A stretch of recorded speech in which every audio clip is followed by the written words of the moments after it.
اعوذ باللہ من الشیطان الرجیم بسم اللہ الرحمن الرحیم۔ پچھلے 30 سے 35 برسوں میں پاکستانی معاشرے میں خصوصاً اور اسلامی ممالک میں عموماً مذہبی رجحانات میں بڑی تیزی دیکھنے میں آئی ہے۔ آج سے 36 سال قبل پاکستان میں شراب کی فروخت عام تھی۔ یونیورسٹیز، کالجز اور بازاروں میں برقع پوش خواتین شاذ کے طور پر نظر آتی تھیں۔ مولوی خال خال ہی نظر آتے تھے، نظر آتے بھی تو سر شام لوگوں کے دروازوں پر دستک دے کر مسجد کے نام پر روٹی مانگتے نظر آتے تھے۔ پاکستان میں ایک ہی ٹی وی چینل ہوا کرتا تھا، اس پر فلمیں، گانے اور ڈرامے ہی دکھائی دیتے تھے۔ اس جگہ بیٹھ کر ہاں اسی موڑ پر اس جگہ بیٹھ کر مولوی کبھی کبھار نظر آ جائے تو آ جائے، ورنہ ٹی وی اسکرین پر اداکاروں اور اداکاراؤں کا راج تھا۔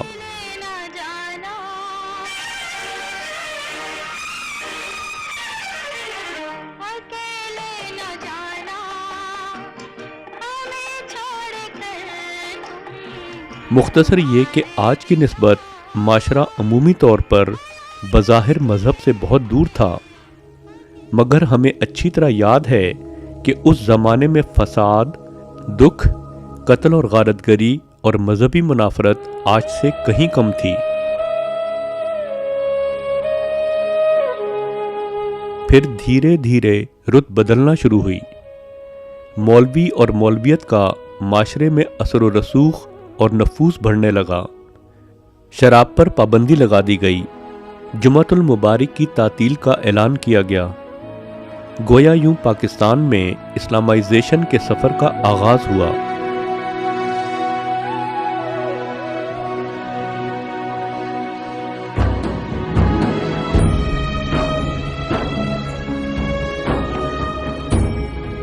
دیکھتے ہی دیکھتے برقع پوش خواتین یونیورسٹیز، کالجز اور بازاروں میں بکثرت نظر آنے لگیں۔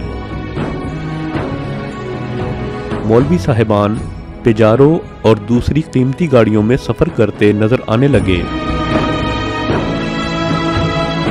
ٹی وی چینلز اور ٹی وی پروگراموں میں اداکاراؤں کی جگہ مولویوں نے لے لی۔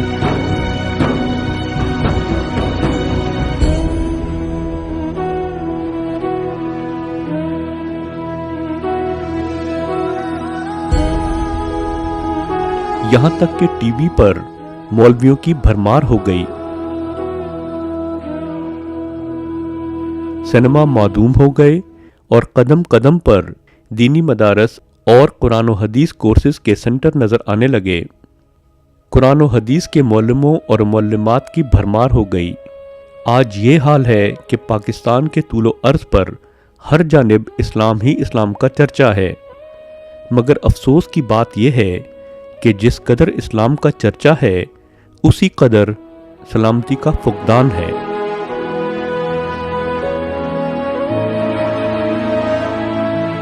تبدیلی کے اس لگ بھگ 35 سالہ سفر پر جب ہم نے نظر دوڑائی تو یہ جان کر انتہائی دکھ ہوا کہ مذہبی رجحانات کے اس غیر معمولی اضافے کے ساتھ معاشرے میں فساد، دکھ، قتل و غارت گری اور مذہبی منافرت میں کمی کے بجائے اضافہ ہی ہوتا چلا آیا ہے، یہاں تک کہ آج دنیا اسلام اور پاکستان مظلوموں کی آہوں اور سسکیوں سے گونج رہے ہیں۔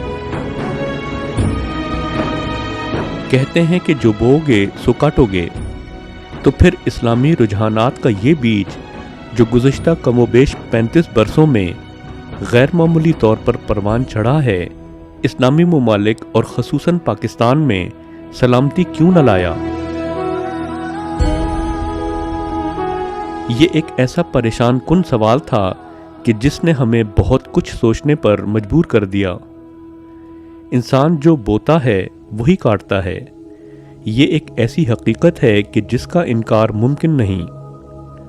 تو پھر یہ کیوں کر ہوا کہ بویا اور پروان چڑھایا تو ہم نے، خیر تھا، مگر آج ہم شر کاٹ رہے ہیں؟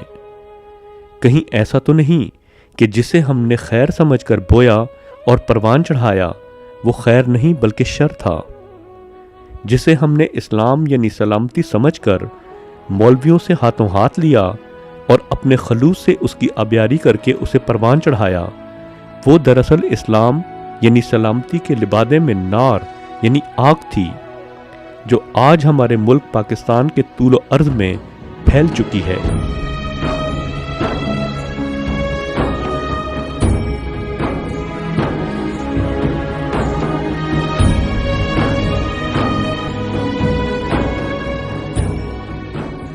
جب ہم ان سوالوں کی کھوج کے سفر پر نکلے تو کیا دیکھا کہ واقعی یہ اسلام کے لبادے میں عدم برداشت کے زہر قاتل کا وہ بیج تھا جو ہم نے مولویوں سے ہاتھوں ہاتھ لیا اور پھر بنا سوچے سمجھے اپنے اخلاص سے اس کی آبیاری کر کے اسے پاکستان کے طول و عرض میں خوب پروان چڑھایا۔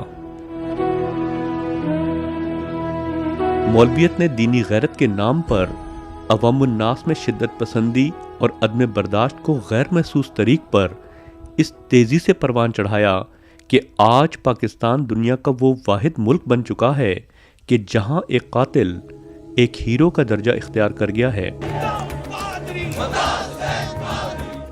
گستاخی رسول صلی اللہ علیہ وسلم اور ارتداد کے نام پر قتل آج نہ صرف یہ کہ کوئی جرم نہیں سمجھا جاتا بلکہ یہ ایک قابل ستائش امر سمجھا جاتا ہے، نہ صرف ان پڑھ اور جاہل لوگوں میں بلکہ پاکستان کے اعلیٰ تعلیم یافتہ طبقے میں بھی۔ حد تو یہ ہے کہ ناموس رسالت کے خود ساختہ اصول کے تحت آج مولوی فخریہ انداز میں کدو کو ایک انسانی جان پر فوقیت دیتے ہیں۔ امام اعظم ابو حنیفہ رضی اللہ عنہ کے شاگرد تھے امام یوسف رحمۃ اللہ علیہ۔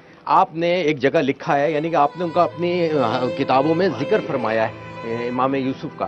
تو ایک دفعہ اکبر کا دربار میں بیٹھے تھے، فقہ شقہ اکبر کے اندر ایک کتاب کے اندر نقل ہے کہ وہ دربار میں جب کھانا آیا تو اس میں کدو شریف آیا، تو جب وہ پیش کیا گیا تو کسی نے کہا یہ مجھے حضور صلی اللہ علیہ وسلم کو بہت پسند تھا، دربار میں سے یہ واقعہ لکھ کے لے کر آیا ہوں۔ تو جب ان کو یہ کہا گیا تو ایک نے کہا یہ مجھے بہت، ایک اسی دربار میں سے کسی نے کہا کہ یہ مجھے بہت پسند ہے، تو ایک اس میں سے کھڑے ہوئے انہوں نے کہا یہ مجھے پسند نہیں ہے، تو امام یوسف رحمۃ اللہ علیہ نے تلوار نکال کے اس کی گردن پہ رکھی کہ یہ آپ نے، یعنی کہ ایک چیز کو، یعنی کہ نسبت ہے آقا کی ذات سے، ایک آقا صلی اللہ علیہ وسلم کو کدو پسند نہیں تھی۔ پسند آیا تو انہوں نے تلوار نکال لی۔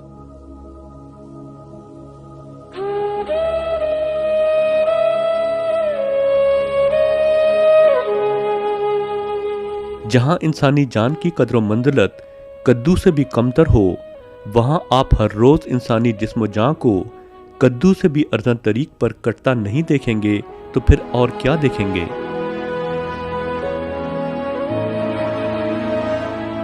جہاں مولانا مودودی، ڈاکٹر اسرار احمد اور ذاکر نائک جیسے نامور مولوی بھی قتل مرتد کی غیر قرآنی سزا کی مذاق خیز توجیحات کر کے اس کے جواز کو گھڑیں گے، تو کیا وہاں شیعہ کو مرتد سمجھنے والے ان کے سفاکانہ قتل کے مرتکب نہ ہوں گے تو پھر اور کیا ہوگا؟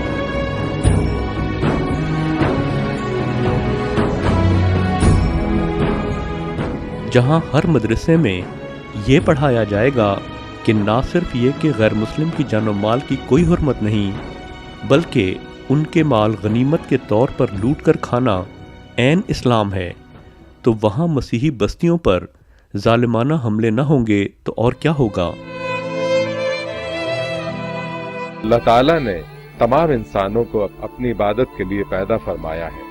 جب انسان اللہ تعالیٰ کی عبادت کرتے ہیں تو وہ بندوں کی بندگی سے آزاد ہو کر خالق و مالک کے غلام اور بندے بن جاتے ہیں۔ پھر خالق و مالک کی جانب سے ان وفادار بندوں کی جان و مال کی حفاظت ہوتی ہے۔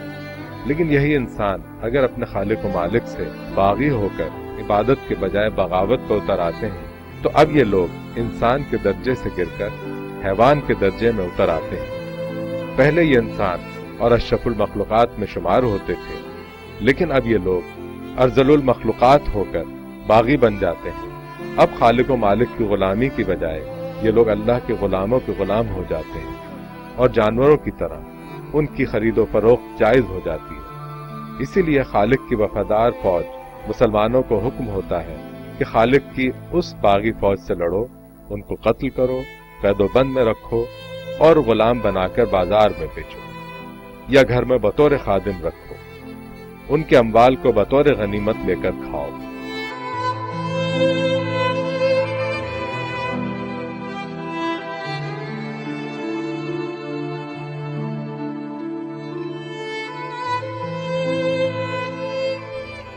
جب تک ہم معاشرے میں شدت پسندی اور دہشت گردی کی اصل وجہ کا کڑوا سچ قبول نہ کریں گے، اس وقت تک اس پر قابو پانے کا ہمارا خواب صرف خواب ہی رہے گا۔ دراصل شدت پسندی وہ جن ہے کہ جو مولویوں کے معاشرے پر بڑھتے ہوئے نفوذ کی صورت اب تو بوتل سے باہر ہی نہیں آ چکا بلکہ پورے پاکستان پر مسلط ہو چکا ہے۔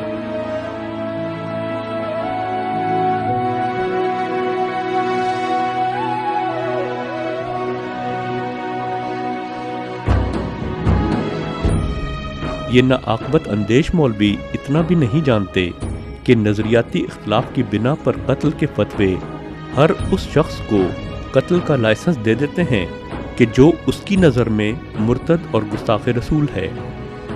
جب ایک بار یہ رو چل پڑی ہے تو اب رکنے کی نہیں، کیونکہ بہت سے ایسے فرقے ہیں کہ جن کے نزدیک بہت سے دوسرے فرقے مرتد یا گستاخ رسول ہیں۔ آج پاکستان کی فلاح کا اب ایک ہی طریق ہے، اور وہ یہ کہ مولویوں کے اثر و رسوخ سے اسے آزاد کروایا جائے۔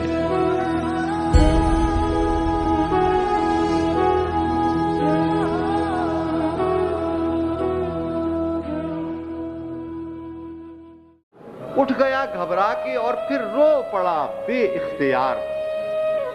میں نے دیکھا جب وطن اپنا کفن پہنے ہوئے